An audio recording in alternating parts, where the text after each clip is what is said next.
This is The Real Hustle, the programme which gives you the lowdown on the most common scams being run by con artists in Britain today. Our hustlers Alex, Jess and Paul have been travelling the UK to demonstrate the cons for our concealed cameras. And if you watch closely, you'll learn how never to get fooled again. This is The Real Hustle. In this episode, you'll learn how a dice game can be rigged, the secret behind a psychic scam, and how a hustler can fleece you at a bar or pool hall. Remember, all the people in this show have been hustled for real, and after they were given their money back, they agreed the footage could be shown so that you can avoid being ripped off by the same scams.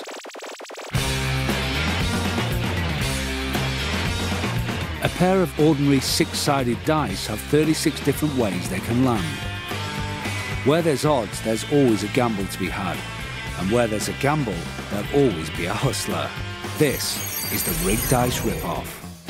Any game where dice are used, whether that's backgammon, Monopoly, anything, I can guarantee you that there is a hustler somewhere who spent hundreds of hours figuring out how to rig that game. It's not just about loaded dice. Everyone thinks if you put a weight in a cube, then you can use that to win, but you have to be very subtle even with that. You can cut the dice in a specific way so that they roll to certain sides more times than others. You can even take dice that are completely legitimate and roll them in a cup and control them to a desired outcome. This takes a great deal of skill, but if you really want to get the money, then it's worth the practice. Alex and Paul are on a river tour with some sightseers, but they're not on board for a pleasure cruise. They've come here to prove how a simple dice game can be rigged to a hustler's advantage. This group of punters have been persuaded to play for money. However, they don't know that Alex and Paul are expert cheaters. The game is called Put and Take.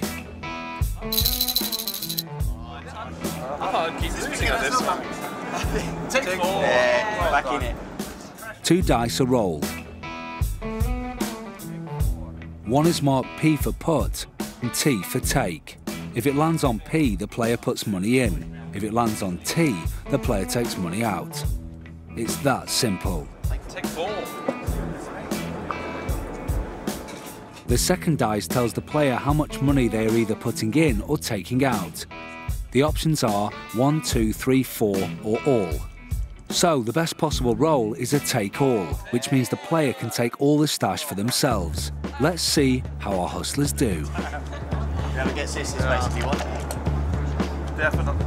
Oh. That's the biggest one. The odds of anyone rolling this are 12 to 1. Yeah, I'm buying the drinks tonight.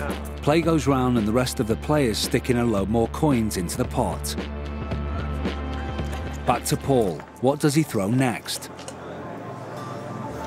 A take all again. I almost feel like I should apologise, but only almost. The odds against rolling 2 take alls in a row are very high. Come on, no, take all, yeah? It's come round to Paul again. It's yet another take all. His third take all in a row has beaten odds of 1,728 to 1. The marks are starting to lose all their coins thanks to Paul's amazing run of luck. I think it's the way you're rolling it. Do you think? There is like a little thing on here, isn't there? Surely he can't keep throwing a take all without being accused of cheating. I did say I was going to get a put all because I had to take all last time. Apparently he can, but the marks seem to think he's just on a winning streak. With odds of well over 20,000 to 1 against that happening, they obviously haven't been doing their probability homework. Need a take.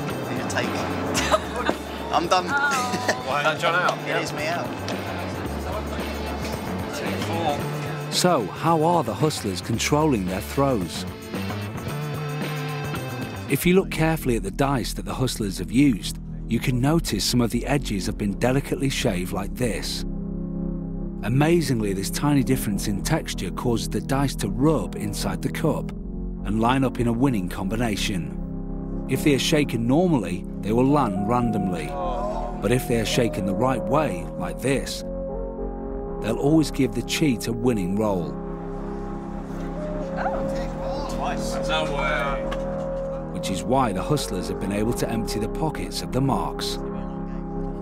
What did the marks think when we revealed the scam? It gives you another perspective on gambling, I think, because especially we couldn't tell really that they were cheating. So, you know, in the light of that, maybe it just highlights the fact that you shouldn't do gambling even more so, because you can't tell if someone's hustling you or not.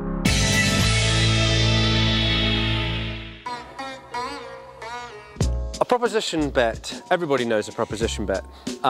It's basically, I can bet you I can do something. Will you bet against me that I can or cannot do this? A proposition bet is a great way to hustle a few free drinks and a meal. Hi, I'm Jessica. And a free coffee is what's on Jessie's mind. She's approached a likely-looking guy and has offered to show him a trick which will blow his mind. I'm going to show you a game. It's with these 3 matchboxes. All you have to do is keep your eye on the matches. Right, okay. Yeah? So, go 1, 2, 3.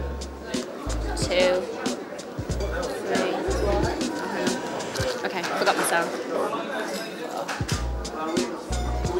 Okay, point to the one where the matches are. It's that one? That one. Yeah, You sure? Yeah. Yeah? And you'd be right? Yeah. But, you know what, you didn't bet any money on it. So have you got any money on you? I may have a bit. Look, have you got a pound? I've got a pound. There's no trick to it. Sorry? There's no trick to it. There's no trick to it. It's a pound. Okay. Okay? There we go. All you have to do is follow the matches. See, they're still there. 1, 2, 3, 4, 5. Okay, point to the one where the matches are. That one. Yeah. You sure? Positive. You positive? You see, it's a lot more difficult when there's money on the table. Right. But I tell you what, I'll give you a chance to win your money back. I'm going to leave this one out, and we'll go again with 2 boxes. Okay. Okay, so have you got any more money on you? I'll tell you what, get a couple of quid out. I've got my £2. Right. Put it down on the table. Right. There we go.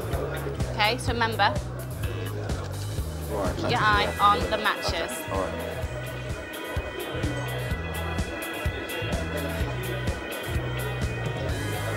Okay, point to the one where you think the matches are. That one. You sure? Positive. You're positive? Positive. Okay, well, I'm not going to touch it. You have a look. Nothing in there? No. So, you think the matches are in this There one? must be.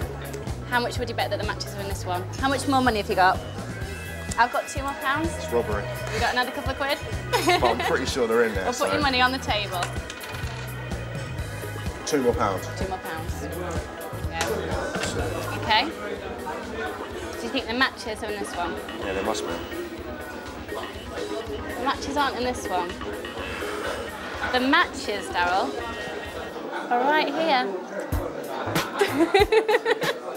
So thank you for the round. 1-0 to Jessica. Like any good magician, the trick was up her sleeve. And the matches you could see in the first box didn't rattle, because she glued them all together. Cunning.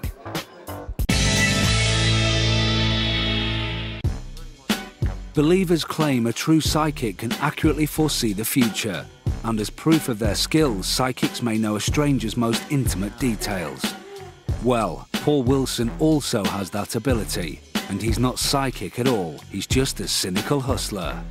This is the psychic scam. This is an example of a hustler using a belief system to take advantage. The idea is to string the mark along, promising them anything that they want, and the bigger the promises, the more they're willing to pay. There's no specific category for, the people who fall victim to this sort of scam. It's people who are looking for answers, people who are vulnerable. It can be absolutely anybody. In order to put the psychic scam into play, Paul has rented an office and decked it out in mystical paraphernalia.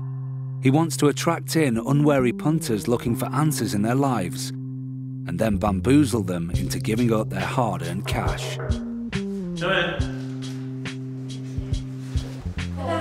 Hello. Nice to meet you. Paul, how are you? I'm good, thanks. Have a seat. Thank you very much. Oh, it's cold. The scam is about to begin. He's got his first customer, or Mark. And how are you today? Okay. Yeah? Yeah, interesting.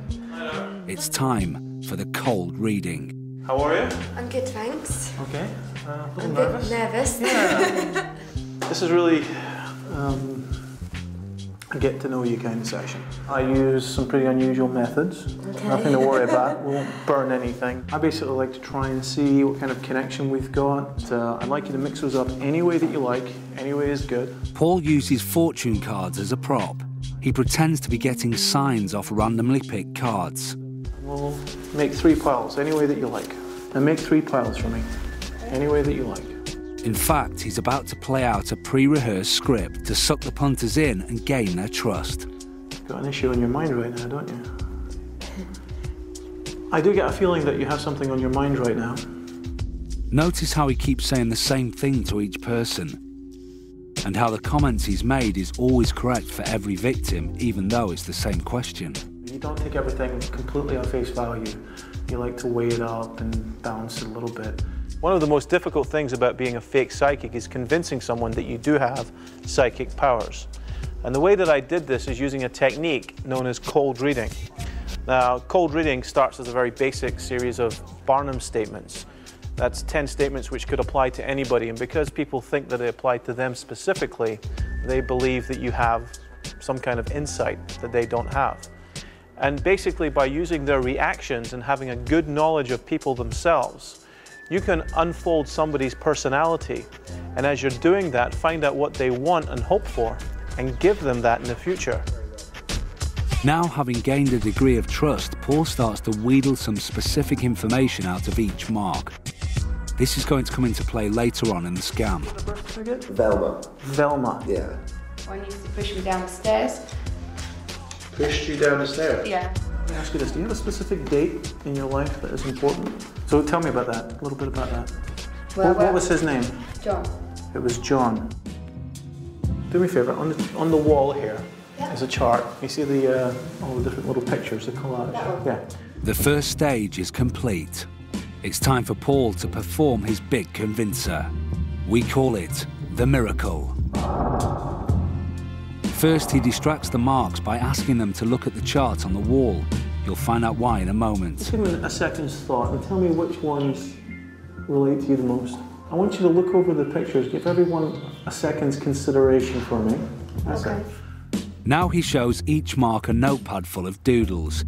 These doodles are meant to have been made by Paul whilst in a trance and are supposed to represent his contact with the spirit world. You know, I have personal readings with people quite regularly, but what I try and do is anything that comes to my mind, I write it down. I doodle, I do anything that it takes. Just watch. Paul is now about to reveal his miracle. I try very, very hard to take in any thought that comes to me and note it down. And so, for example, August the 8th, I mean, that could be you. Yeah. Couldn't it? Yeah. This really could be you, couldn't it? Jill, is that your mum's name? Yeah. Yeah.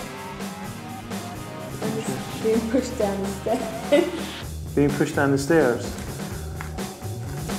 That's very, very good. This might actually be you. Paul's hit the nail on the head with details he couldn't possibly have known about. That book was sitting on the shelf before the mark even entered the room. How could that personal information have passed into Paul's mystic notebook? Was it a miracle? Is Paul in contact with the other side? I have never had a hit like that. Actually, yes. Paul is in contact with Alex, who's on the other side of a false wall. He's been playing a crucial role in the scam. Whilst the marks were revealing information to Paul 15 minutes earlier, Alex was secretly listening and making the miraculous doodles appear using a very mundane biro. Once he'd heard enough to make the necessary doodles, Alex waits for Paul to distract the mark's attention. Then he subtly slips the pad through the secret hatch into the room, ready for the mark to retrieve it and believe it was there all along. You have to remember, they're not expecting a magic trick. They're not expecting something like this. They're certainly not expecting, you know, someone to be behind the wall. So this literally comes out of left field to these people. And when they see their life, their personal facts on a piece of paper that I apparently wrote or drew before they arrived, they really don't know how to react. But a connection like that I don't want to ignore. No. At all. I don't think it's worth me ignoring it either, to be honest. I'm really excited by a connection like that. Yeah. I'm gonna be thinking about that all day. You can imagine what it's like for me. You can't even put so many names in one reading anyway. That's just unbelievable, isn't it? All of which leaves the Marks more than happy to hand over their cash to Paul to make sure they get the benefit of his amazing powers. Listen, shall we do this? Yes. This is what I'm offering people. If you're interested and you feel that we've made a connection here today, and I think we have, to be honest, since you first came in, I think that we've had a pretty interesting connection. Would you want to take that further? He truly has got some amazing powers. The power to fleece the poor punters being the chief amongst them. My mind is racing right now, isn't it? Yeah. Yeah. My mind is racing. I'm very keen to get you on board, I'll be honest, because anybody I can connect to like that helps my cause. Because, you know, there's so many people that just think this stuff is garbage. I was sitting there and I was thinking, okay, yep, that's true. And I was still in half a mind until he brought out the notepad. That was intriguing that he had those down. I hadn't even spoke to him then, so that was fantastic. It made me feel scared, and I was trying to think of where the trick was. And I think that's why, because I was scared of it. I was thinking, where's the trick in it? You know?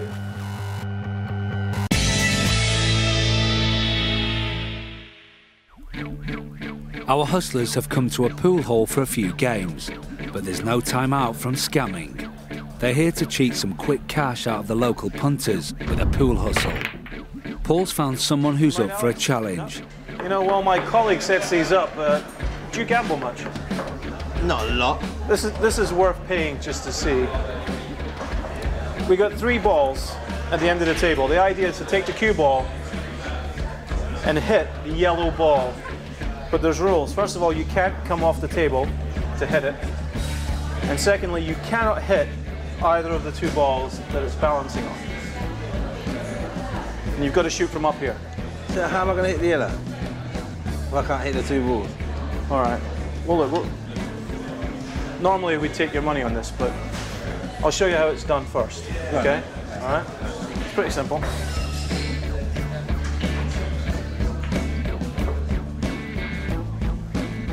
Aim straight for the yellow, but I can't come off the table. I can't hit those 2 balls, okay?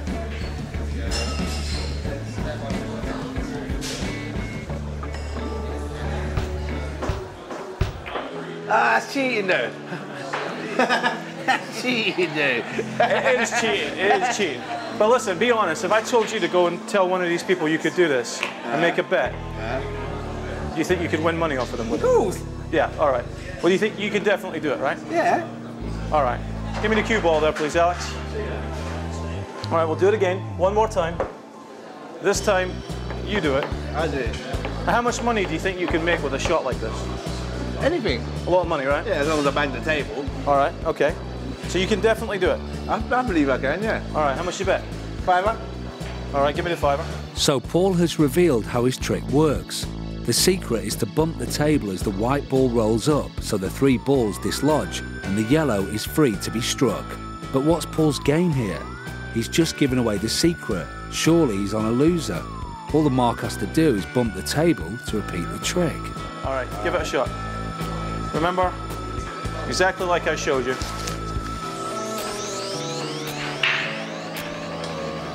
Hit it.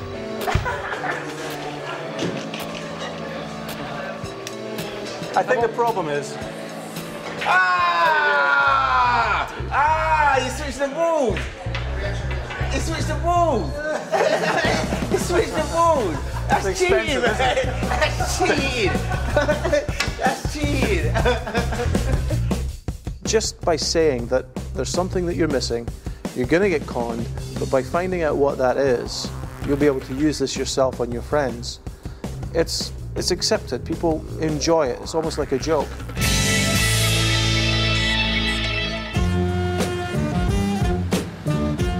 So that's it from our hustlers for this series. we've been let into the secrets behind Britain's biggest scams. But what are the main points to remember from the last 8 shows?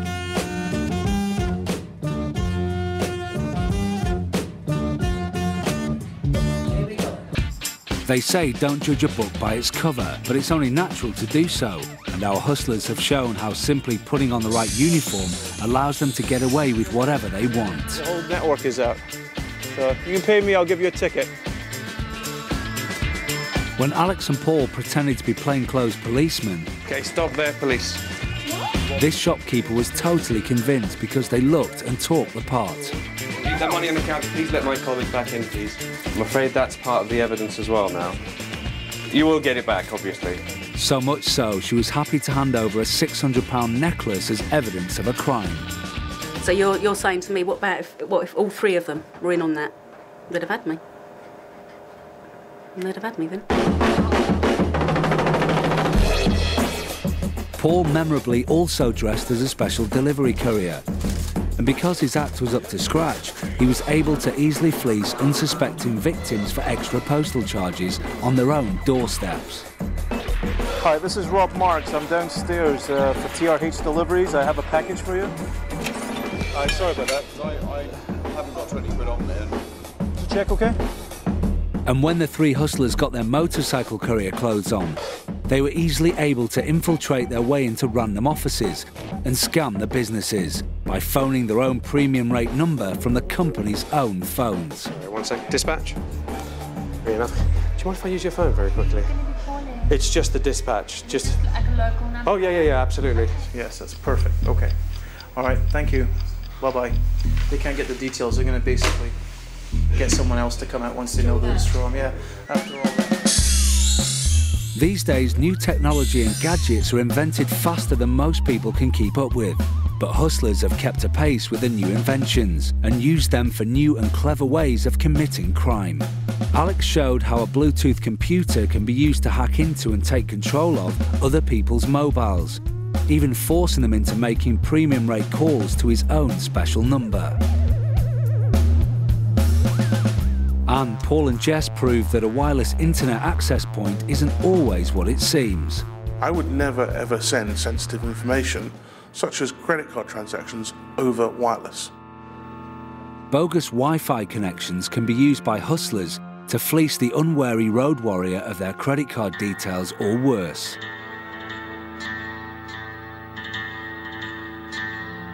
Working as a team, the hustlers even infiltrated an office and planted an electronic keylogger on a Mark's keyboard, proving how internet bank passwords could be vulnerable to a determined attack. Without revealing your password, could you please give me the first and the third letters of your password? No, I'd rather not do that. And we're also advising that customers change their passwords on their online accounts. Okay, fine, I'll do that later. That looks like a password to me. Another golden rule to remember: every seductive offer can sometimes hide a nasty scam. We're scouring right now looking for new talent. Paul pretended to be a talent agent to persuade wannabe singing stars they were the next big thing. Great, guys. That's great. In fact, all he was after was persuading them to sign up to a very expensive contract, which they did. Well, I've got to grab it with both hands. Right? I think you've got to grab it with both hands and jump. And when Alex was a fake estate agent renting out a bargain flat, these girls couldn't believe their luck. Quite a good size. We've got fridge, freezer. There we go. In fact, the flat wasn't even his to rent, and they would have genuinely lost out. How much cash have you got with you? £100, would that be okay? That's fine. If someone's flattering you with a fake agency or tempting you with a cheap flat, remember, it's always worth checking their bona fides carefully before handing over any hard-earned cash. Also beware of hustlers armed with props and spinning tall stories. This is how to make money from the money they throw away at the English Mint. There might be a beautiful woman in a bar telling you that she's mislaid a very precious ring. She'll try to persuade you to hand over cash to her accomplices, but don't be fooled. the ring is worth a £5 and you've been played for a sucker. They might be demanding cash compensation for an accident on the street, despite some very dodgy pavement tactics. Oh, please don't be broke. You've just broken my vase. But what was in the box all along? Broken glass. They might hire a car for the day. All right, if I leave a deposit today, when could I pick it up? And sell it for cash over and over again. They might seduce you with dreams of winning the lottery. No, I won £2,800 on the lottery. No. If she says her friend from overseas wants to sell the ticket for cash, walk away quickly. The ticket is just a fake. 28. Really? A big mess for me, but... Well, I can nip out and get some cash as a cash machine. Do you want to come out and... I'll have a look with you. I trust you. Yeah? Or the simplest con of them all. They might plead with you to just hand over your money. I'm trying to get my company to get me a ticket to get to Guildford. After all, they look far too respectable to be con artists, don't they? The Hustlers showed us how a con artist can use a seemingly impossible bar bet to their advantage. Before I can down a shot, you could down a pint. Now, you see, I said, I can't touch your glasses, you can't touch my glasses. So, thank you very much. Andy's paying for the drinks. Thank you very much. It was lovely to meet you. Lovely, yeah. Thank you. Layers. Thanks. Another thing the Hustlers have taught us is keep a wary eye on your possessions. Pickpockets and thieves have a catalogue of methods to relieve you of your bag or purse. The most common technique is to distract you and then rob you. If you have even the slightest suspicion, don't be afraid to just walk away. Protect your identity, your cards and your cash. Con artists can clone your bank cards at a cash machine or by routing through your bins. 3 credit cards and a loan for £12,000. This one here is basically the whole fascia that would go over a cash point machine. As you can see, it's very authentic looking. It's got all the stickers that would normally be on a normal cash point. Lastly, it's worth remembering, be sceptical. Keep your eyes open, but don't get paranoid. Thankfully, real hustlers are still quite rare. And if you know what the scams are, you can easily avoid them happening to you. Just remember the rule of the real hustle. If it sounds too good to be true, it probably is.